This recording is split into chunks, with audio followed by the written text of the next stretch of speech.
오늘 우리에게 주신 하나님의 말씀은 열왕기하 4장 1절에서 7절 말씀입니다.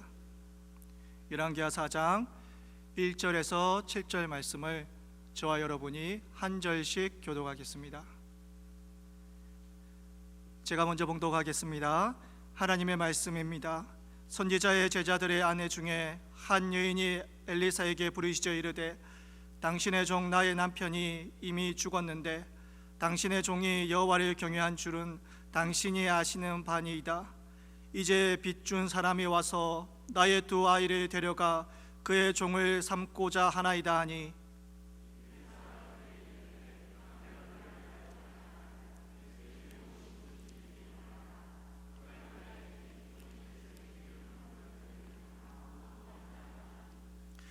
이르되 너는 밖에 나가서 모든 이웃에게 그릇을 빌리라.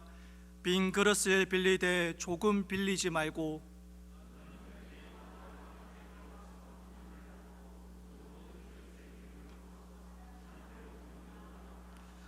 여인이 물러가서 그의 두 아들과 함께 문을 닫은 후에 그들은 그릇을 그에게로 가져오고 그는 부었더니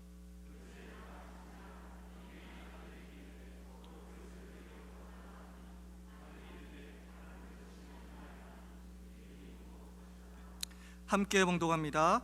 그 여인이 하나님의 사람에게 나아가서 말하니 그가 이르되 너는 가서 기름을 팔아 빚을 갚고 남은 것으로 너와 내 두 아들이 생활하라 하였더라. 아멘. 사랑하는 성도님들, 성경에 보면 기적에 대해서 그리고 기적의 사건에 대해서 많이 나오고 있습니다.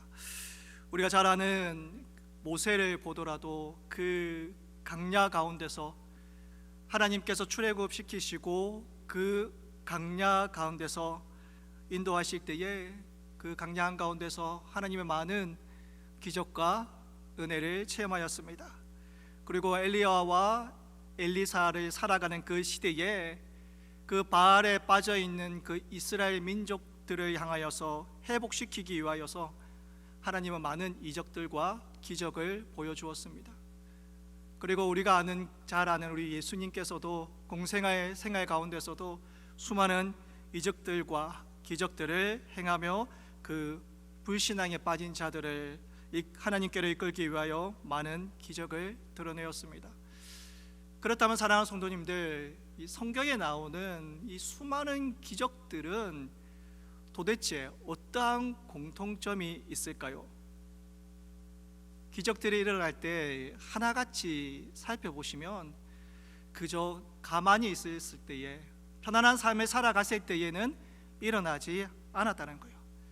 그 복음의 최전선에 서서 어떻게든 그 사단과 싸워 나가면서 그렇게 발버둥 치면서 하나님의 백성으로 살아가기 위하여서 치열한 영적 싸움을 해 나갈 때에 그들의 삶 가운데 기적들이 일어났습니다. 사랑하는 성도님들, 우리 또한 이러한 기적을 체험하고 싶다면 우리의 삶이 안일한 삶이 되어서는 안 될 것입니다. 우리의 삶도 어떻게든 예수님을 믿기 위하여서, 어떻게 하면 잘 믿기 위하여서, 어떻게 하면 이 땅이 하나님 나라가 더 많이 확장되어 갈 수 있기 위하여서 치열하게 살아갈 때에 하나님께서 우리에게 은혜와 기적을 부어주실 줄 믿습니다. 오늘 본문에서도 우리가 잘 아는 기적의 사건이 나옵니다. 오늘 본문에는 선지자의 제자가 죽었습니다. 4장 1절에 이렇게 기록하고 있습니다. 4장 1절 우리 다 함께 봉독하겠습니다. 선지자의 제자들의 아내 중에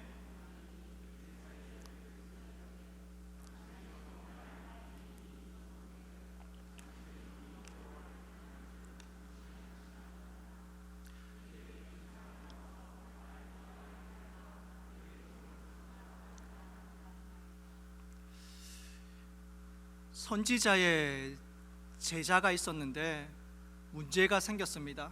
어떠한 문제가 생겼냐면 이 선지자의 제자가 죽게 되었습니다. 선지자의 제자가 죽게 된 것은 그것도 큰 문제지만 이것보다 더 큰 문제가 있었습니다.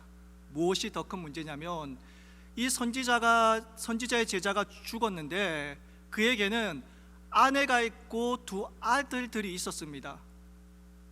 자, 아내와 두 아들들에게 남겨진 것이 있었는데 그것이 무엇이냐면 빚이었습니다. 이 빚이 작은 금액이 아니었나 봅니다. 그래서 자녀들을 팔아야 할 정도의 빚이라고 성경은 이야기하고 있습니다. 자, 이 아내와 두 아들들, 이 남겨진 삶은 너무나도 비참하고 고된 삶일 것입니다. 그런데 잘 보시면 이 남편의 직업이 무엇이었습니까? 선지자의 제자였습니다. 쉽게 얘기하면 지금 같으면 부교육자 정도 될 것입니다. 교육자, 우리 부교육자의 삶을 살고 있는 그 선지자의 제자의 가정에 빚이 생겼다라는 겁니다. 도대체 빚이 왜 생겼을까요? 사랑하는 성도님들, 잘 생각해 보십시오. 신학생이 그리고 부교육자가 무엇 때문에 빚을 지겠습니까? 사업을 했겠습니까? 아니면 노름을 했겠습니까? 아니면 뭔가 사채를 사용했을까요? 아마도 이 선지자의 제자의 가정에는 원래 삶이 빠듯한데 그러한 삶 가운데 그 남편마저 선지자의 제자로서, 쉽게 말하면 신학생으로서, 부교육자로서 하나님의 일을 감당하며 살다 보니까 때로는 가족을 잘 돌보지 못할 때도 있고, 때로는 변변한 직업이 없어서 그 가정에 돈을 잘 주지 못했을 것입니다. 그래서 하나님을 위해서 열심히 살아갔던 이 가정 가운데 조금씩 빚이 생겼는데, 근데 이 빚이 크게 불어나기 시작했습니다. 그래도 남편이 있으니까, 그래도 이 선지자의 제자가 그래도 하나님의 종이니까, 그래도 하나님께서 까마귀를 준비시켜 주시면서 어떻게든 살게 해주셨는데, 그런데 그마저도 남편의 죽음으로 이제 생계가 끊어지게 되었습니다. 아니, 더 나아가 이제는 어떠한 공급함도 없어서 빚을 지게 되었고, 그 빚을 갚을 수가 없어서 두 아들을 종으로 팔아야 했습니다. 너무나도 답답해가지고 그 심정을 가지고 선지자에게 나갔습니다.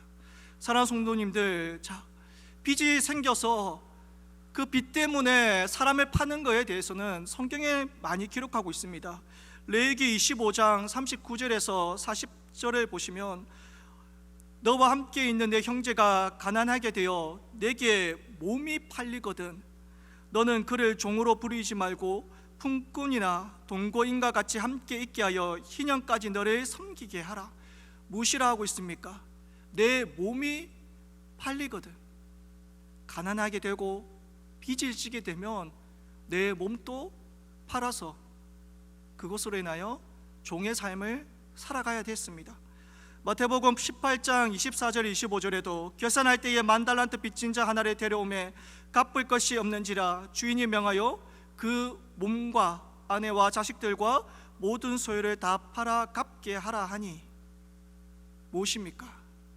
한 나라의 왕이 있었는데 이 왕이 어느 날 자신의 그 수입을 다 정리하는데 신하 중 한 명이 10,000달란트를 빚진 것을 알게 되었습니다. 이 굉장한 돈을 신하한테 갚아라고 하는데 이 신하가 갚을 여력이 없습니다. 그래서 왕이 이 신하에게 무엇이라고 말합니까? 너의 몸과 처와 자식들과 모든 소유를 팔아 갚아라고 하고 있습니다. 내 몸뚱이를 팔아서 내 몸뚱이로 일하여 빚을 갚아라고 이야기하고 있습니다. 지금 선지자의 그 제자의 가정이 바로 이러한 상황입니다. 더 이상 감당할 능력이 없어요. 더 이상 헤쳐나갈 힘이 없어요.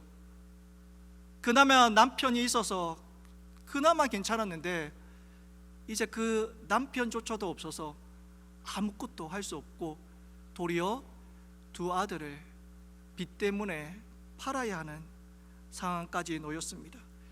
그리하여서 이 아내는 이 선지자를 찾아가서 자신의 상을 얘기하며 제발 좀 도와달라고 하고 있습니다. 이때에 엘리사가 이 여인에게 세 가지를 지시합니다. 사랑하는 성도님들, 오늘 엘리사가 이 여인에게 말하는 이 세 가지를 들으시고 우리도 이렇게 살아가셔서 하나님의 은혜와 기적이 우리 삶에 있기를 간절히 축복합니다. 첫째는 엘리사는 그 제자의 아내에게 내 집에 무엇이 있느냐 하고 묻습니다. 사랑하는 성도님들, 내 집에 무엇이 있냐고 묻고 있는 것입니다. 이것이 어떤 의미입니까? 이 여인은 지금 내 집에 무엇이 있느냐, 내가 가진 것이 무엇이냐가 중요한 것이 아닙니다. 이 여인에게 있어서 가장 중요한 것은 무엇입니까? 이 여인에게 필요한 것은 무엇입니까? 이렇게 물어야 되는 것 아닙니까? 엘리야는 이 다급한 여인에게 너가 원하는 것이 무엇이냐? 너가 채워야 될 것이 무엇이냐? 내 필요가 무엇이냐? 이것을 물어봐야 되는데 엘리야는 그것을 물어보는 게 아니라, 엘리사는 그것을 물어보는 것이 아니라 내 집에 무엇이 있느냐? 너게 가진 게 무엇이냐? 너는 뭘 갖고 있느냐? 이것을 물어보고 있습니다. 사랑하는 성도님들, 왜 그럴까요? 만일에 너는 지금 무엇이 필요하냐?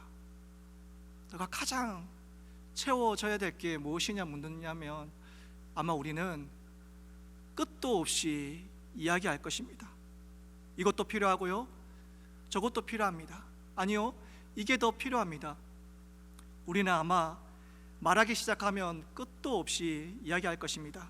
그래서 하나님은 우리에게 너에게 없는 것이 무엇이냐, 내가 필요한 것이 무엇이냐, 이것을 묻는 것이 아니라 내가 가지고 있는 것이 무엇이냐, 이것을 물어보고 있습니다.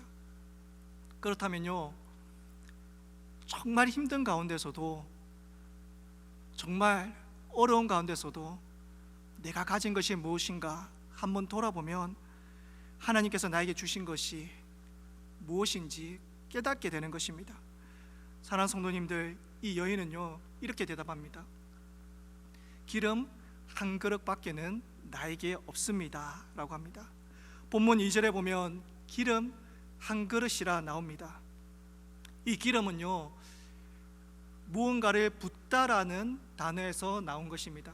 기름은 성경에는 많이 사용됩니다. 특별히 우리가 제사장이나 왕이나 그리고 선지자에게 임명하기 위하여서 기름을 붓는다 할 때도 기름을 사용되고, 또 하나는 우리가 모욕을 하거나 그리고 우리 몸에 무언가를 뿌리기 위하여 향수처럼 사용할 때, 또한 치료의 목적으로도 사용할 때도 기름을 붓는다라고 하고 있습니다.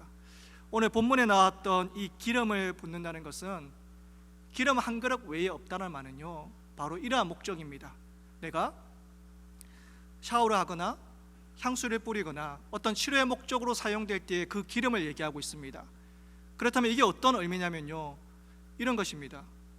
내가 먹을 기름이 아니라 내 몸을 위해 쓸 기름밖에 남지 않았다는 겁니다. 다시 말하면 먹을 것조차도 없다라는 겁니다. 이 여인에게는요 기름 한 그릇밖에 없다라는 이 말은요 그래도 조금 먹을 게 있다라는 의미가 아니라 먹을 것도 없고 단지 내 몸에 바를 만한 기름 한 그릇밖에 없다는 겁니다. 아무것도 없다는 겁니다. 그런데 그 여인은요, 이렇게 얘기해요. 기름 한 그릇이 있습니다. 사랑하는 성도님들, 오병이어의 기적을 우리는 잘 알고 있습니다. 그때에 하나님께서는요, 무엇을 사용하느냐? 한 아이의 그 도시락을 사용합니다. 이 도시락은 어떠한 도시락입니까? 이 도시락은 그 한 아이가 예수님과 함께 있으면서 먹기 위하여서 싸운 도시락입니다. 배가 고파서 정말 이 도시락 하나면 그 배고픔을 해결할 수 있습니다. 이 어린아이가 배고플 때에 무엇이 필요하겠습니까? 이 도시락 하나면 충분한 거예요. 그런데 자기의 배고픔을 포기하고 본인이 가지고 있는 그 도시락을 예수님께 드렸더니 기적이 일어났습니다. 사랑하는 성도님들, 배고픔이 있는 이 아이에게는요, 그 도시락이 본인에게 가장 필요한 거였지만 그래도 본인에게 가지고 있던 그 도시락을 하나님께 드렸습니다. 사랑하는 성도님들, 우리가 정말 힘들고 어려운 상황 가운데 있다 할지라도 내가 필요한 것과 내가 채워야 될 것이 무엇인지를 생각하기 이전에 먼저 하나님께 받은 것이 무엇 있는지 한번 찾아보시길 바랍니다. 나에게 있는 것이 무엇인가? 하나님이 나에게 주신 것이 무엇인가? 우리에게 없는 것을 생각하지 마시고, 있어야 하는데 없다라고 억울해하지 마시고, 잃어버린 것을 헤아리지 마시고, 그래도 하나님께서 나에게 이 힘들고 어려운 가운데서 주신 것이 무엇인가? 그것을 먼저 기억하며 감사하며 나가시길 바랍니다. 그래야 할 때에 하나님께서는 우리에게 은혜를 베풀어 주시고 기적을 베풀어 주실 줄 믿습니다. 둘째로 엘리야가 지시한 것은 두 아들과 함께 골방에 들어가라는 것입니다. 우리 4절 말씀을 다 함께 봉독하겠습니다. 너는 내 두 아들과 함께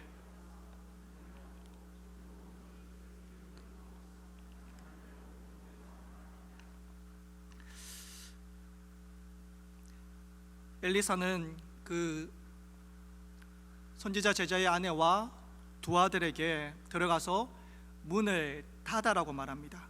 문을 닫아라고 합니다. 왜 그럴까요?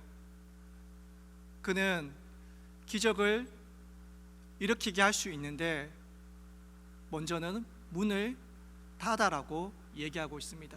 이것은 바로 단절을 의미하고 있습니다. 사도 바울이 어느 날 설교를 하고 있는데 설교하는 가운데 2층에 앉아있던 청년이 떨어졌습니다. 그리고 죽게 되었습니다. 사랑하는 성도님들, 한번 생각해 보십시오. 설교를 하고 있는데 그런데 누군가가 2층에서 떨어져서 죽었습니다. 그때의 사람들은 무엇이라고 말할까요? 아마 이렇게 얘기할 것입니다. 아니, 예수 믿으면 잘 된다고 하던데, 아니 예수 믿으면 복 받는다고 하던데, 예수 믿으면 좋은 일이 생긴다고 하는데, 그런데 왜 설교 듣는데 이렇게 사람이 죽어? 수많은 사람들이 소곤소곤 거리면서 많은 말을 하지 않겠습니까? 그때 사도 바울은 이렇게 말합니다. 사도행전 20장 10절에 바울이 내려가서 그 위에 엎드려 그 몸을 안고 말하되 떠들지 말라, 생명이 그에게 있다 하고, 사도 바울은 유독을 살리기 이전에 주위 사람들에게 이렇게 얘기합니다. 조용히 하라는 것입니다. 떠들지 말라고 합니다. 세상은 늘 소란스럽습니다. 사건이 일어나면 너무나도 떠들어댑니다. 사건이 벌어질 때마다 늘 소동과 소음이 진동을 합니다.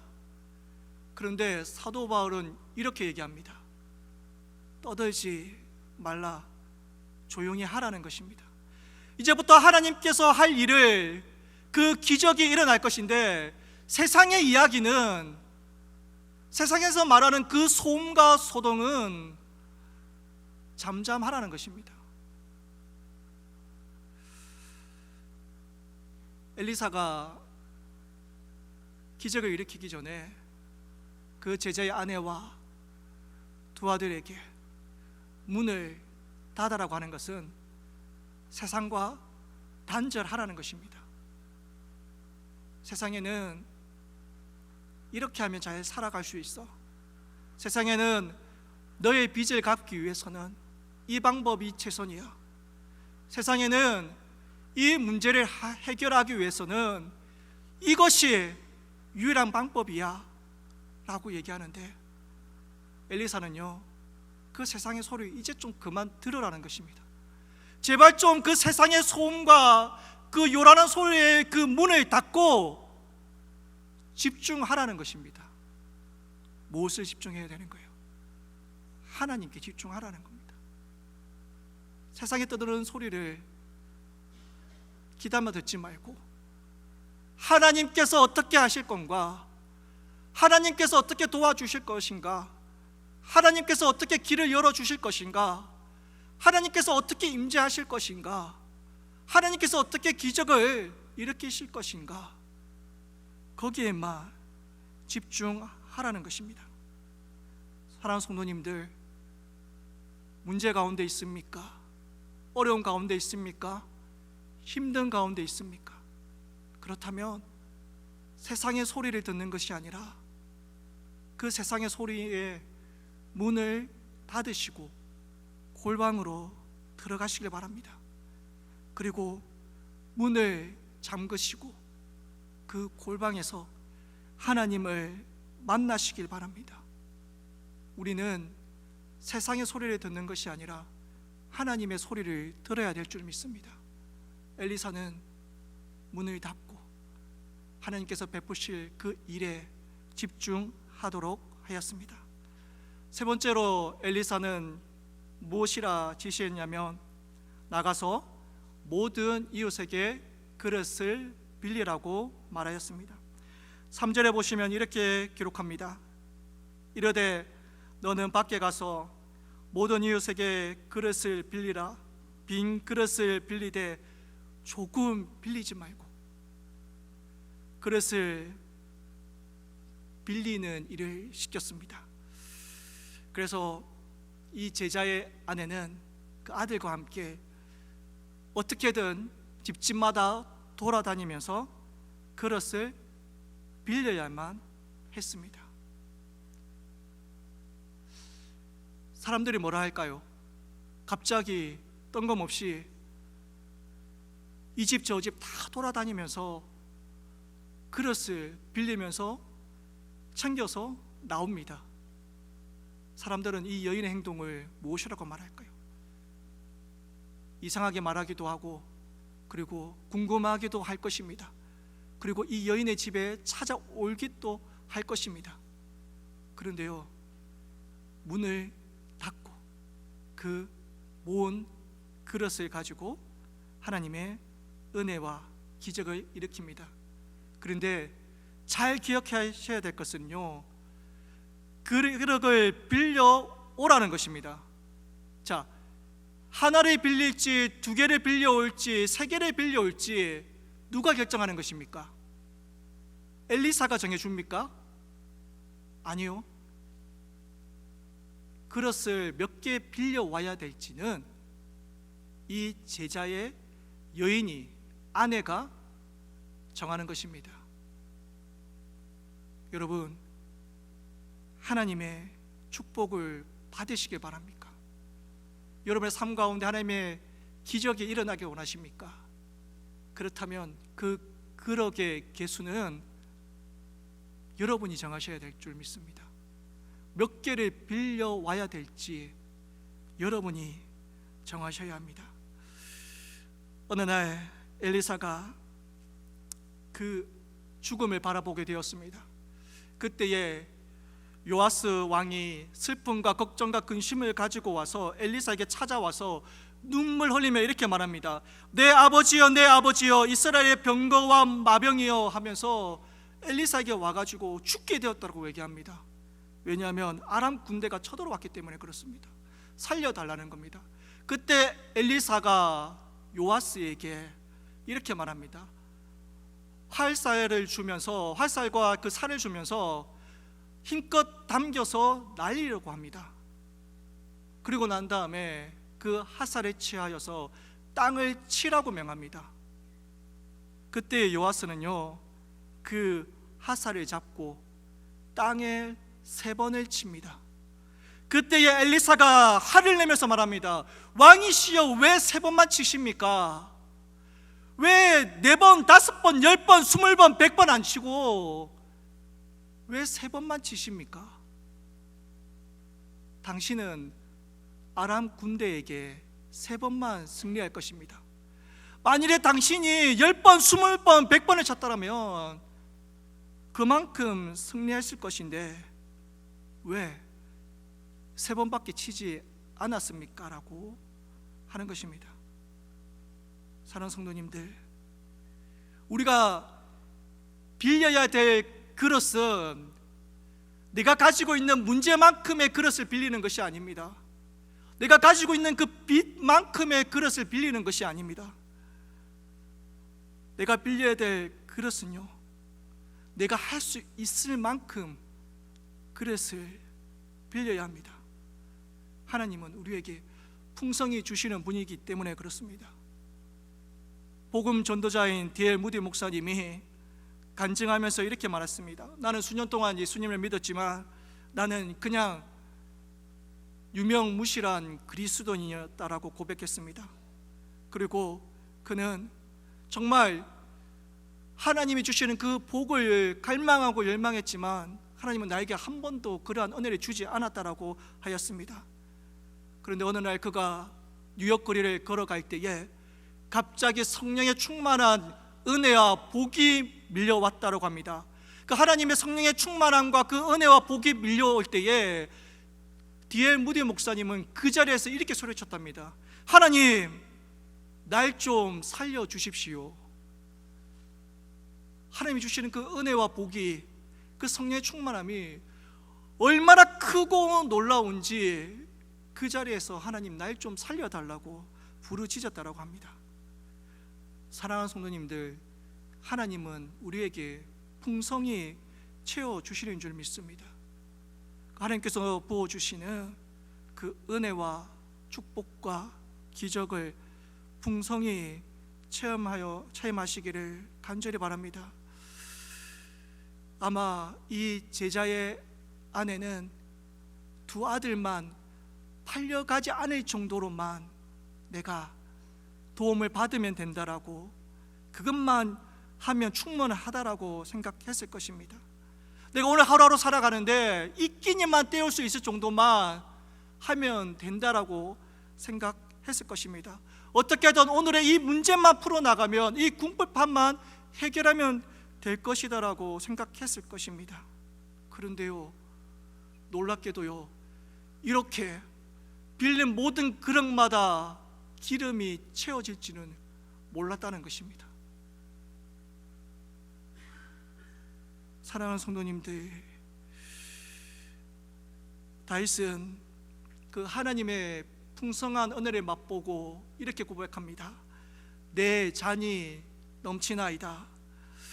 정말 그 아무것도 없는 그 상황에서, 그 황량한 득판 가운데서도, 기약 없이 떠도는 그 생활 가운데서도 하나님께서 부어주시는 그 놀라운 은혜를 체험하니까 그 황량한 들판 가운데서도, 가진 것도 없고 쫓겨다니는 그 상황에서도 하나님, 내 잔이 넘치나이다.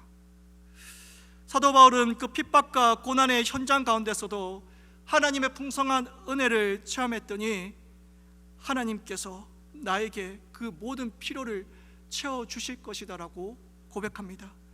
그래서 빌립보서 4장 19절에 보시면, 나의 하나님이 그리스도 예수 안에서 영광 가운데 그 풍성한 대로 너희 모든 쓸 것을 채우시리라.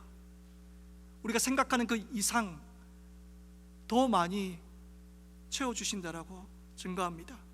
에베소서 3장 20절에 보시면, 우리 가운데서 역사하시는 능력대로 우리가 구하거나 생각하는 모든 것에 더 넘치도록 능히 하실 이에게, 내가 생각하는 것, 내가 요구하는 것 이상으로 넘치도록 하나님은 능하게 도하시고 채워주는 분이신 줄 믿습니다. 요한복음 10장 10절에 도둑이 오는 것은 도둑질하고 죽이고 멸망시키려는 것뿐이요 내가 온 것은 양으로 생명을 얻게 하고 더 풍성히 얻게 하는 것이라. 초대교회 성도들은 이러한 풍성한 하나님의 은혜를 누리며 살아갔습니다. 그런 하나님의 충만하신 은혜가, 그 역사하심이 오늘 이 밤에 우리에게 임할 줄 믿습니다.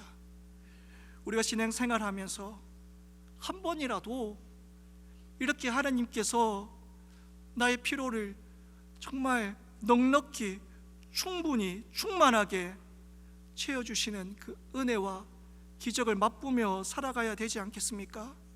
그래 우리 신앙생활이 재미가 있지 않겠습니까? 그 놀라운 하나님의 그 축복과 은혜가 매일매일 부어주는 그 삶을 누리고 살아가는 그 삶이 우리의 그리스도인의 삶이 되어야 되지 않겠습니까? 그래서 오늘 이 밤에 우리가 결단하며 나갑시다. 그 에스더의 고백처럼 내가 죽으면 죽으리라는 그 결심으로, 하나님 이제 나도 막다른 공목에 서 있습니다. 나도 하나님 이 빚에 의하여서 이제는 정말 허우적거리며 살아갈 길이 없습니다. 아니면 나의 인생의 문제 가운데 너무나도 힘들고 어려운 상황 가운데 있습니다. 하나님 그러하오니 먼저는 하나님께서 나에게 주신 그 은혜 내가 잊지 않고 기억하겠습니다. 그리고 이제는 세상이 말하는 그 소란과 소음에 귀 기울이지 않고 문을 닫고 골방에서 하나님께 나가겠습니다. 그리고 하나님 아버지, 내가 정말 이 문제만 놓고 기도하는 것이 아니라 이 문제를 해결하고 아니 더 많은 것을 부어주실 그 하나님의 기적을 내가 기대하며 나가겠습니다. 내가 그 하나님께 오늘 이 밤에 부르짖으며 나가겠사오니, 하나님 오늘 이 밤에 나에게 놀라운 은혜와 기적을 부어달라고 간구하며 기도하는 이 시간 되시고, 또한 그러한 축복과 은혜 누리시기를 간절히 주의 이름으로 축원드립니다. 이 시간 기도하겠습니다.